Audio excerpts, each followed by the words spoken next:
Hey guys, this is Danny, and I wanted to talk to you guys about the emotional side of ADHD.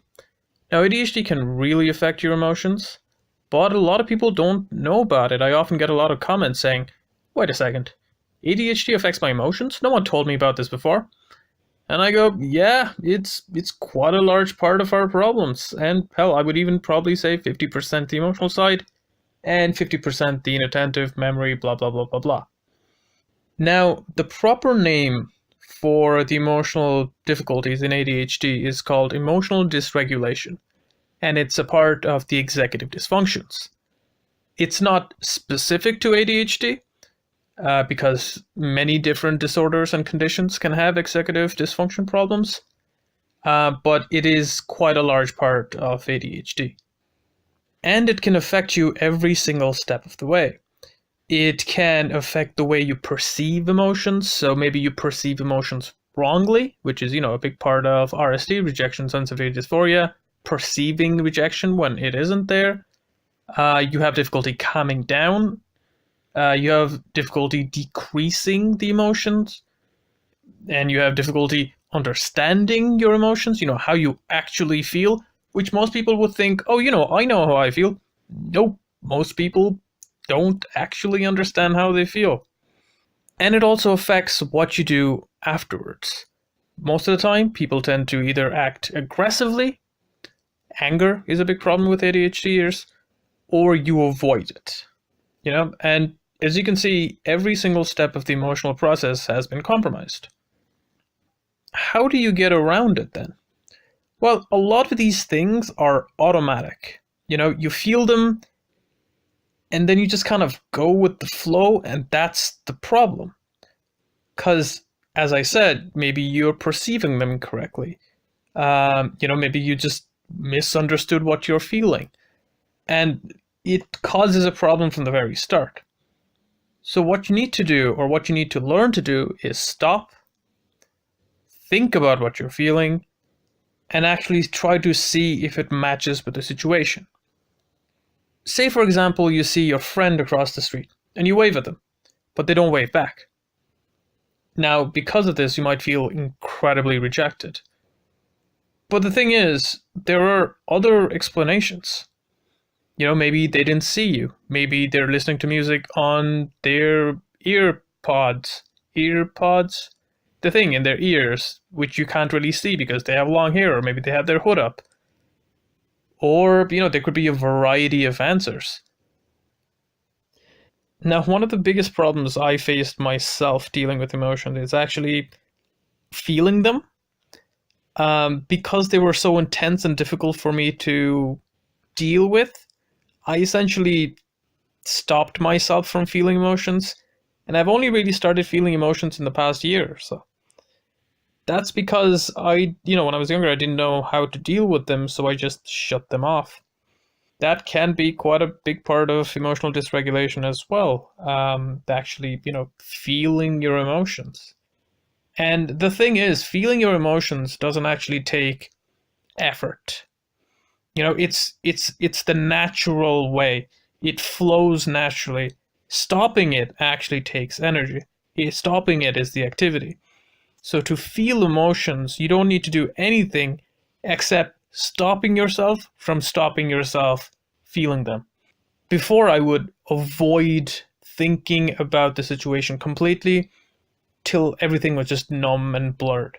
But that would, mean like months of me dissociating hard.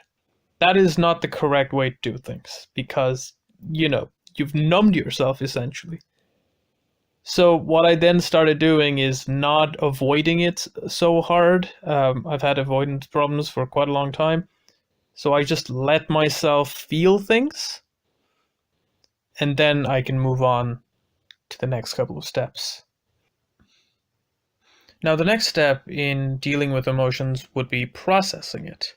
Now, because we feel things harder, because of the emotional dysregulation and the hypersensitivity, strong emotions are very difficult to deal with. What I tend to do in these kind of situations is to distract myself. In fact, most people, even neurotypicals, distract themselves. They don't ponder or they don't obsess over it, which can happen if you have ADHD. Now, if you Distract yourself in moderation. If you use avoidance in moderation, this can actually be good for you because it has been seen that avoidance actually helps decrease the intensity of emotions. So if you're feeling things, don't obsess over it. I know that can be harder to do than say, but what I would do in that kind of situation is I would put on a movie or a video or a song and I would try to distract myself. Lower the initial intensity. Make things easier to deal with in the long term. You don't have to process it immediately. So distract yourself temporarily, let the intensity taper a little, and then it becomes easier to manage. Now, a lot of these times, you feel something and you feel it hard, you don't know how to deal with it, so you can lash out. You know, the response is quite violent, it's quite damaging in the long term. So, stopping yourself and thinking about it actually helps with that as well. You don't immediately react because what you're feeling could be misunderstood by yourself. It could be incorrect. Maybe the other person didn't mean it in that way. So when you stop, think about it, take a step back, it actually helps you in terms of expression as well. Because a lot of the time with ADHDers, someone says something to them and you can lash out violently.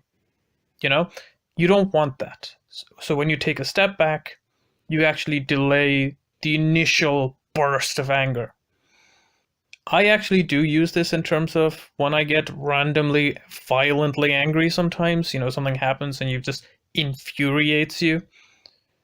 What I do now, funnily enough, is I shut my mouth and I press down hard. I let the initial moment pass, the initial blurring of my eyesight and the exploding volcano inside of yourself. I let that pass 10, 15 seconds. The intensity passes and it becomes easier to deal with. I've noticed that after I started doing this, I've gotten in less arguments because, a lot of the times I have misunderstood something, and when I react, it just makes the situation worse. So because I now stop, let the anger pass, and then deal with things have become significantly smoother. And that is everything I wanted to talk about, I think.